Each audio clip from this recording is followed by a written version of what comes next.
Hello, everyone, and welcome to a very special edition of Warwhiskey Podcast. My name is Justin Fisher, and today I'm soloing it because it is the anniversary of my 21st year in the military. I kind of wanted this to be more of a reflective podcast, kind of soloing. I tend to do these from time to time. We're going to talk about just what it feels like to be in for 21 years, some of the defining moments, and the current status from when I got in till now, the biggest differences in that. Um, I never anticipated to go this far. I really didn't. Um, Something just kept pulling me along and said, stay, stay, stay. And I did. I don't know if it's necessarily the environment or the missions or whatever, but something just told me just to stay and keep going. Even after all my friends got out, it was still just something told me to stay. I don't know you know, if it's a success yet or not. I guess you really never know to the end of it. Um, Rank wise, I don't consider it a success because I probably should have done more to get higher, and we'll talk about that later. If I was an M day, I probably would have been a sergeant major by now. It's pretty easy to say that. I've got a lot of confirmation on that, but there's a lot of things that go into it in today's army. Um, so I don't know. I think I've created a great sphere of influence. I think there's a lot of I've been able to touch a lot of soldiers' lives. Um, but is it a success? I don't know. I guess I'll never really know, and I think that's the key point of your military service. Was it a success or not? I'm never going to be one of those who's going to be like, ask me about my service because that's definitely not who I am. Um, I think with that, just because I'm like that, because I actually respect warfare, I think that's missing in definitely in today's leadership culture. We've turned warrior ethos into a hashtag, so I choose not to, and it kind of goes back to how I came up. Um, when I was in a line unit, my first unit, it was known for really being a really prestigious unit. Um, I remember when I made team leader, I was a saw gunner, and I had this transfer from another state. He wasn't my original team leader. My original team leader went to OCS or ROTC, one of those two, and went on to do whatever he does. And we got this replacement in, and he was garbage. I remember he fell asleep on a patrol, and my platoon sergeant fired him, made me the team leader, and at the end of our training, I think it was like just a training weekend, he basically said, "Hey, Pageant, you're not going to PLDC. Fisher is." And I left for PLDC 2 weeks later. Then I got promoted October 1 of our deployment to our activation for Iraq in '04. So I got thrust into the limelight pretty early, but I was prepared for it. Um, I was really full of myself. I worked really hard, a lot of training. But we think about 21 years. There's a lot of things that happen in 21 years.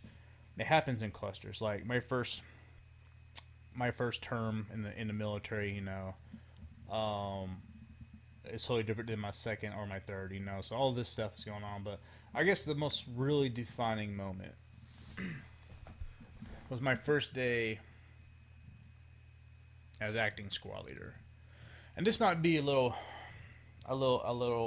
deep. Some people don't like to talk about it, and some people get triggered by it. It actually happened to me. So if I'm willing to talk about it from my perspective, I'm pretty sure that eventually I'll get the rest of them to give you the full picture of the story. But as I said in our podcast, we process it different, and we in 2004 2005 we were separated from our battalion, First Battalion 153 Infantry, and we were attached to 19 Cav basically. We had a whole different area of operations. We had like it's called the high district area. It was more of it was the hot zone of the Baghdad area outside of Salter City. Um, The rest of the battalion pretty much got to patrol the green zone and do their things there. And it's not an indictment on them. It's just how the missions fall down. That's really how it is. Or if you really look at a combat deployment and combat operations, there's only, you know, out of a brigade, there's maybe a battalion's worth of people doing stuff. But if you talk to them, they're all out there doing stuff. But in reality, there's not very many people who's actually doing combat patrols and stuff with the enemy. It just had to be our lot. And up to that point, it was a midsummer. It was a hot day. I don't know the day exactly, but up to that point, we had lost a person. We lost Troy Miranda prior to that. So we got a little bloodied a little bit. Had some engagements. In our platoon, we had this rule. Actually, it's a kind of like an unspoken rule where if you are going on leave, you don't go out on patrol the day before. So basically, you're just kind of protected. It's kind of like a superstitious thing, but anybody who's been in deployment will actually understand what I'm talking about. So my squad leader was getting ready to go on leave, so he was in the talks. It was me. It was up to me to be the squad leader. I was alpha team leader. Long story how that happened. Like I said, combat shows you your true colors. Some people handle it, some people don't. People didn't handle it. I could. My team became the alpha team, and that's how it happened. So we're not gonna even get into that nonsense. But I was squad leader. Our patrol was simple. I think we were dropped off in Bravo 1 or Bravo 2. So our sector was broke down into 4 quadrants, Bravo 1 through Bravo 4. All right, so Bravo 3 and 4 were more of the safer areas. You may get hit a little bit on the fringes, but not. You're pretty much safe once you get inside there. Bravo 1 and 2 was the more hot zones. You're going to get contact there. They're the ones that made up the Tallil Square, which is where the big contact always was.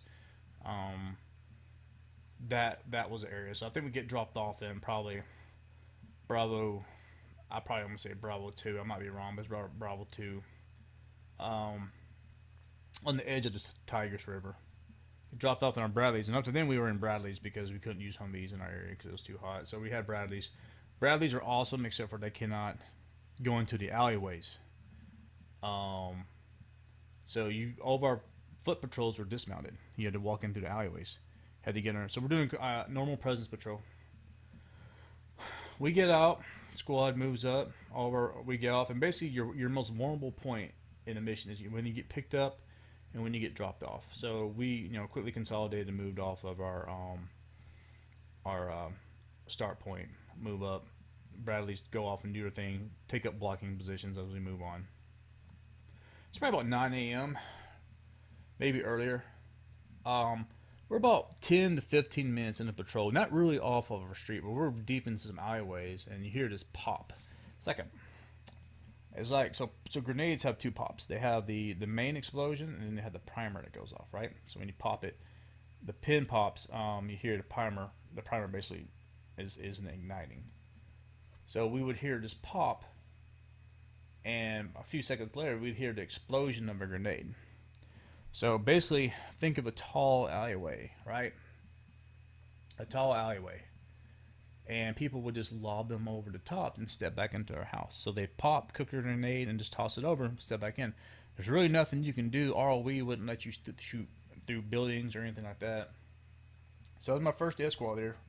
I'm in the middle of my squad like I'm supposed to be because, my alpha team's moving. I'm kind of closer to the alpha team because I was still alpha team, even though I was acting squad leader. So I was a little bit closer to them. So grenades started going off.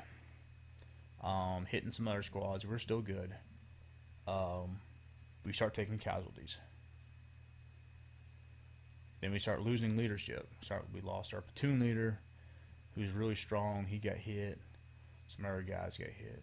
And this starts to multiply. We're doing CASUVAC.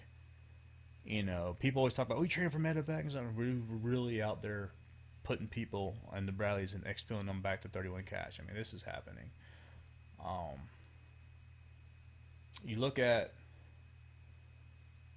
all the events of that day, and there's probably some stuff I'm missing, but the more we moved up, the more grenades we were taking hit. I think in a 2-hour span, we got hit with 40 out of 42 grenades, and I'll get to the 2 grenades that didn't go off. You look at it like You just keep trying to push on the mission. You can't see anybody to shoot because you had to have the ROE at times. So you had the positive identification because it was during the whole Hearts and Minds campaign. So you had to win the people over. But I swear it was like bringing a grenade to school day because everybody was throwing them at us.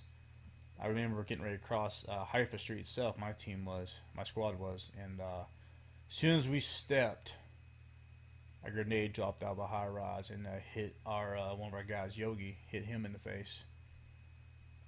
Didn't like kill him, but he went home.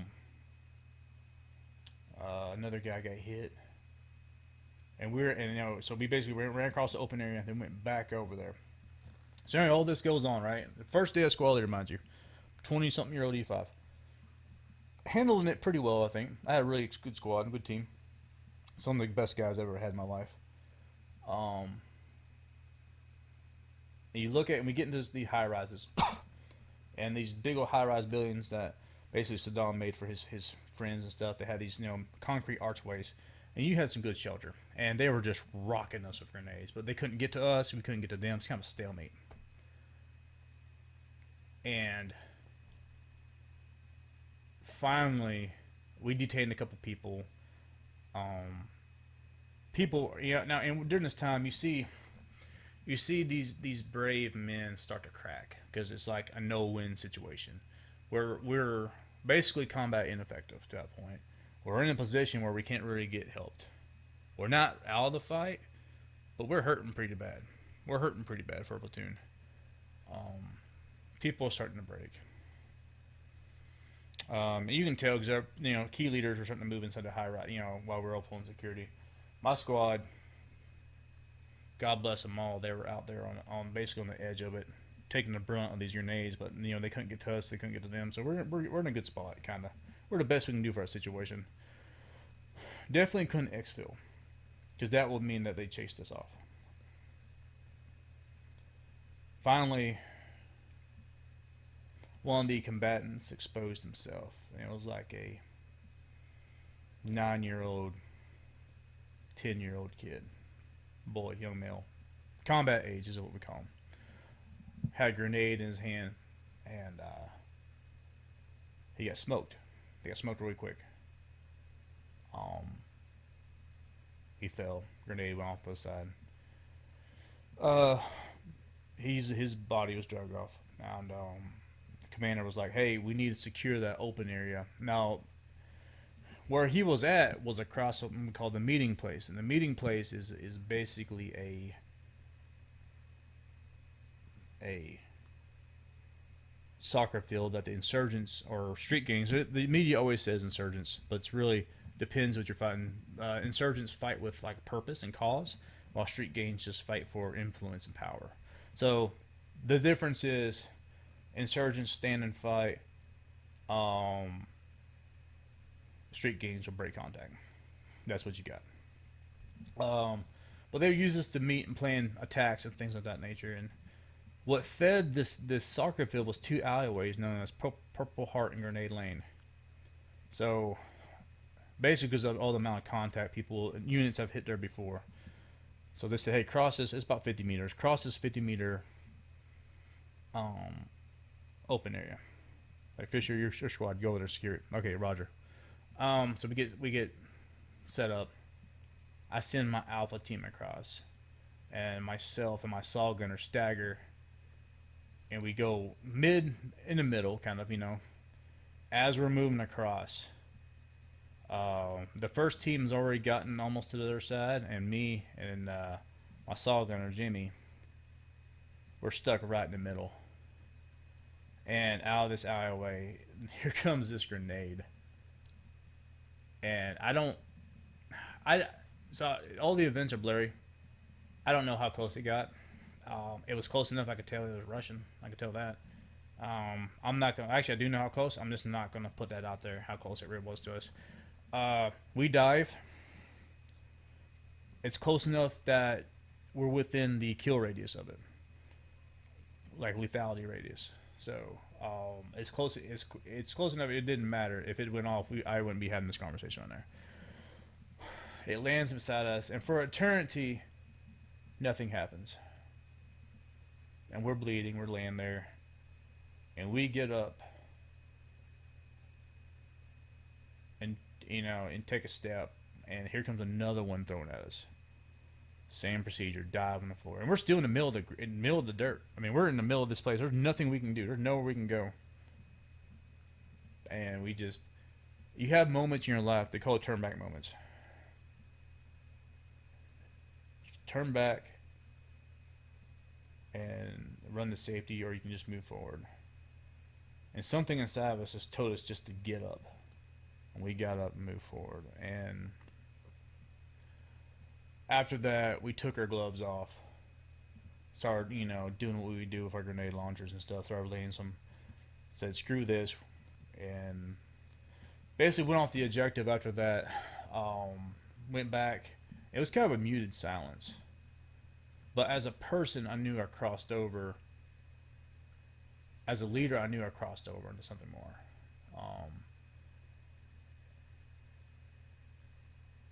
I don't remember the emotions I felt when it happened. I really don't. I've never ever woke up at night thinking about it. But I know that, something changed within me after that day. We get back, we get over Bradley's. No one talks, it's kind of like a quiet reverence. So we get off, we clear our weapons. We're stained in sweat and some scratches and whatever, and we're walking across the way, carrying our helmets in our hand, and someone says, hey, we need to go pick up our wounded at 31 Cash. So what do? We load up, go get our wounded that could come back, that didn't go home, and end up going right back out on a night mission with the Cav. Got contact, but that time we just shot up everything. You look at these moments of who you really are, and you just kind of,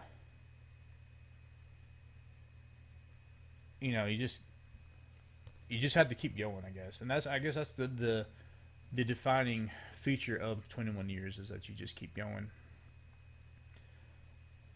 And as an E5, as a sergeant, as a team leader, and acting squad leader on that day, when all that happened,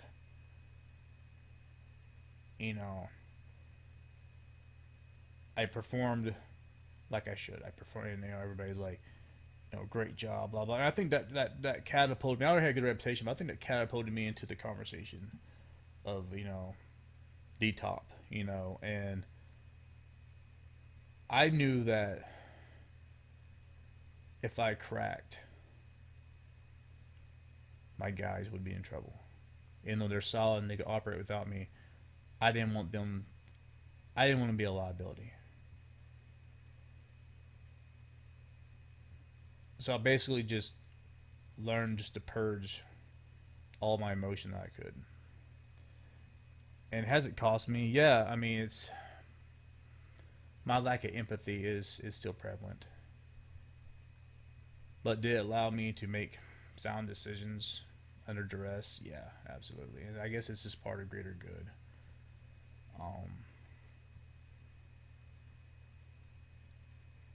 They all came back. They're all safe. And as platoon, we grew even closer.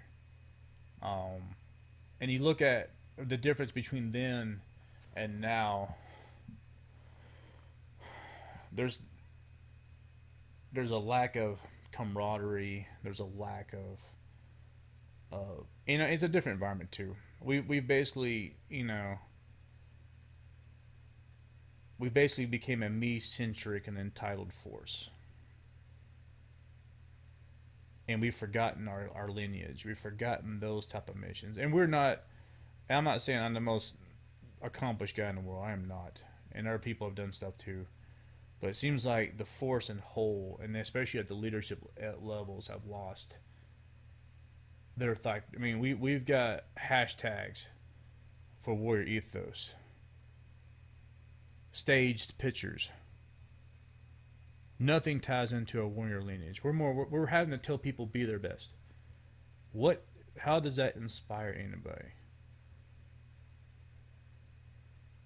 We've got leaders who are more concerned about how they look, to a point where we actually had to stand up a course just to train E5s to be team leaders. And there's no outrage with that. There's no sense of pride. When I was coming up, no one, and I still do this, no one talks to my crew, no one talks to my soldiers. I train them because I have pride in what I do. And I think that's what's missing a lot of. I think we're more worried about what's in it for me. We look at what's like, oh, he's a good leader because he does his job and he just basically doesn't say anything, doesn't try to make the unit better. And that's how we measure it. Well, he paid everybody, or he wrote counselings for these people, so he must be good.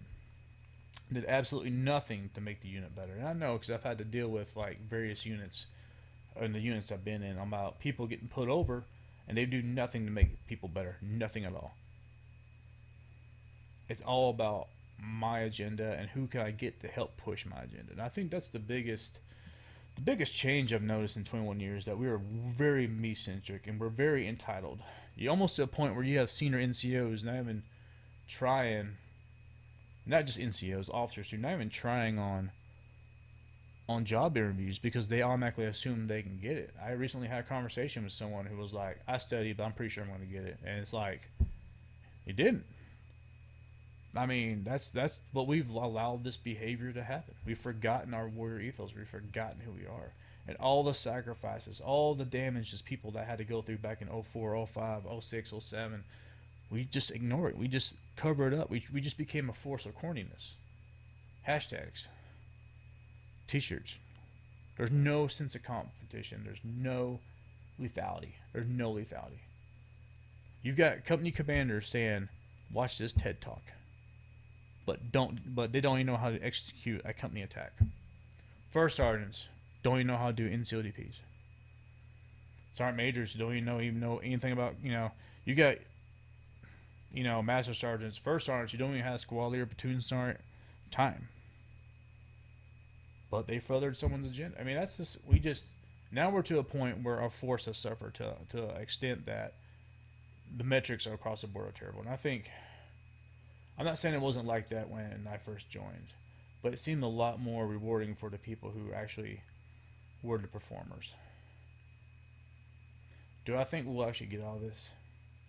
Yeah, I do. I think we're realizing that the mistakes we've made in the past and the people we've put over are not the right ones, and we're trying to correct that.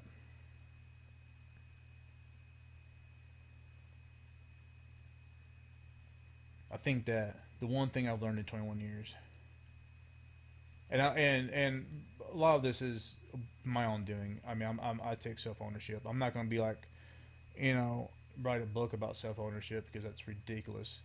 Um, I think that's a lot of the position I've done is because I didn't buy into the whole everybody be buddy buddy. It's easy to get caught up in trying to make yourself glow, especially in the AGR system. It's real easy to get caught up in trying to promote yourself. Maybe if I did that a little bit more instead of trying to be a soldier more, maybe enjoy being a soldier, maybe I would probably been a E8 instead of number one in the state, waiting on the slot to open.